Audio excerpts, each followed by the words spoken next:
આધ્યાત્મનું બળ આ જ છે.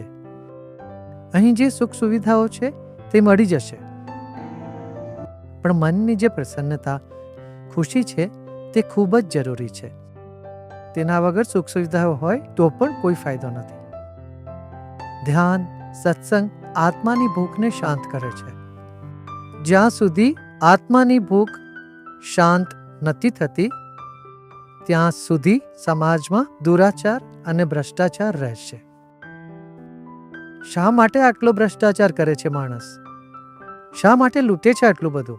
જરા વિચાર તો કરો. શા માટે કરે છે? પોતાપણું ખોવાઈ ગયું છે.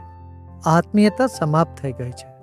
જ્યાં પોતાપણું ખોવાઈ જાય અથવા આત્મીયતાની મર્યાદા જ્યાં સમાપ્ત થાય ત્યાંથી શરૂ થાય છે ભ્રષ્ટાચાર.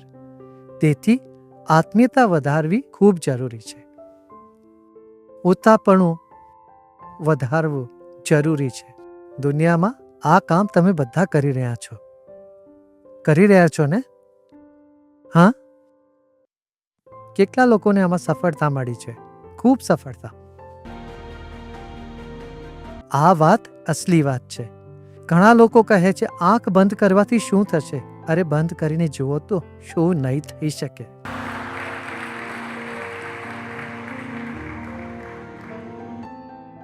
મૃત્યુ તો આંખ બંધ કરાવી જ તે છે. મર્યા પછી આંખ ખોલીને રાખશો તો પણ કાંઈ નહીં દેખાશે. જીવતા જીવ આંખ બંધ કરો તો જુઓ જીવન અમર થઈ જાય છે.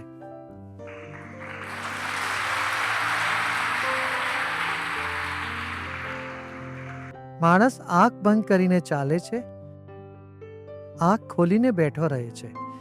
હું કહું છું આંખ બંધ કરીને બેસો, આંખ ખોલીને ચાલો.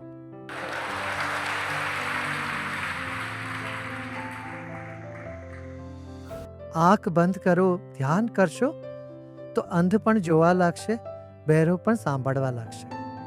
ધ્યાન વગર બધું સાંભળીને પણ તમે ન સાંભળ્યું એવું કરશો. જોઈને પણ તમને કંઈ જ નથી દેખાતું. તો શા માટે પોતાની નાની દુનિયામાં ડૂબકી લગાવતો રહે છે? કાંઈ સમજાતું નથી તને. દૃષ્ટિ વિશાળ હોવી જોઈએ. આપણી દૃષ્ટિ વિશાળ હોવી જોઈએ. જીવનને સન્માન આપવું જોઈએ. જીવનને વહેંચીને જીવવું જોઈએ. શું ઠીક છે? ઠીક લાગે છે? હા? દૃષ્ટિ વિશાળ હોવી જોઈએ. જીવન સરળ હોવું જોઈએ. સરળ જીવન. વાણી મધુર હોવી જોઈએ અને કામ નક્કર હોવું જોઈએ. એવું નહીં કે ક્યાંક ગયા, થોડી સાવરણી બાવરણી ફેરવી લીધી, ફોટો પડાવી લીધો ઝાડુ કાઢતા. અમે પણ સેવા કરી છે ભાઈ. આ નહીં ચાલે. કાલે જશો તો ત્યાં એવી જ ગંદકી પાછી મળશે. કામ નક્કર હોવું જોઈએ અને દિલ ખીલેલું હોવું જોઈએ. શું? દિલ ખીલેલું હોવું જોઈએ. કોઈના પ્રત્યે કોઈ રાગ દ્વેષ દિલમાં વસાવો નહીં, રાખો નહીં. જ્યારે ભગવાન કૃષ્ણે અર્જુનને કહ્યું બધાને મારો, તો એમ નહોતું કહ્યું કે તમારા દિલમાં બીજા કોઈને ના રાખો. આમાં એક બીજી રહસ્યની વાત છે. દિલમાંથી કાઢો બધા પ્રકારના ચહેરાઓ. ફક્ત આત્મા, આત્મજ્ઞાન, તેને જ આત્મજ્ઞાન કહે છે. દિલને ખીલવા દો અને બીજી વસ્તુઓને ત્યાં ના ભરો. કોઈના પ્રત્યે રાગ, કોઈના પ્રત્યે દ્વેષ દિલમાં ના ભરો. ભગવાન અર્જુનને યુદ્ધમાં જતા પહેલા આ જ વાત કહી રહ્યા છે. મન મના ભવમદ ભક્તો મધ્યાજી મામ નમસ્તે મય્યાવેશ્ય મનોયે મામ. તમારા મનને મારામાં પોરવો, બુદ્ધિને મારામાં રાખો. મન, બુદ્ધિ, ચિત્ત, અહંકારમાં મને જ રાખો. બધી વસ્તુઓને હટાવો અને પછી લડો. સમર્થ રામદાસજીએ પણ શિવાજીને આ જ કહ્યું હતું. તમે મારા માટે કામ કરી રહ્યા છે એવું સમજીને કરો, પોતાના માટે નથી કરી રહ્યા. તો અર્જુનને આ જ ઉપદેશ મળ્યો કે તમારા મન અને બુદ્ધિમાંથી બધી વસ્તુઓને હટાવો. આ દુઃખ દર્દ બધું હટાવો, મને જ રાખો. શા માટે એવું કહી રહ્યા છે કે રાગ દ્વેષને શા માટે મનમાંથી કાઢવાનું કહી રહ્યા છે? જેથી મન હળવું થઈ જાય છે ભાઈ. તો જેના વિશે તમે વિચારો છો તેના ગુણ તમારી અંદર આવવા લાગે છે. દુશ્મન વિશે વિચારશો તો દુશ્મનના બધા ગુણો તમારી અંદર આવવા લાગશે.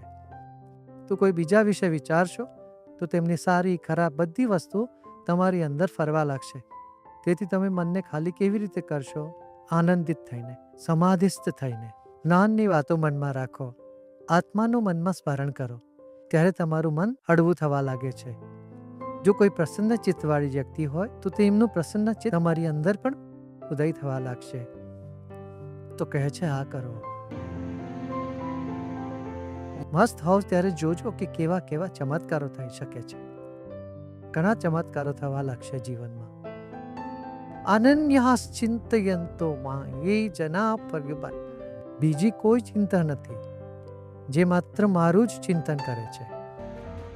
અનન્યાસ ચિંતયંતો મામ એ જના પર્યુપાસ. જે લોકો આ ઉપાસનામાં મારી પાસે બેસે છે તેમનું યોગક્ષેમ હું જોઈશ. યોગ એટલે કે જે મળ્યું નથી તે અપાવવાની જવાબદારી મારી છે.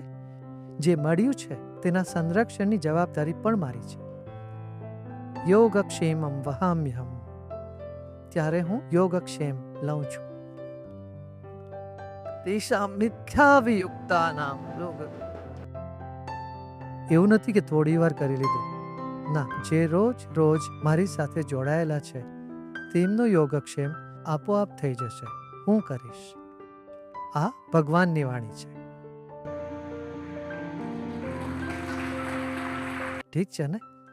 જીવન પરિવર્તિત કરતી આવી ટિપ્સ માટે ગુરુદેવની ગુજરાતી યુટ્યુબ ચેનલને સબસ્ક્રાઇબ કરો.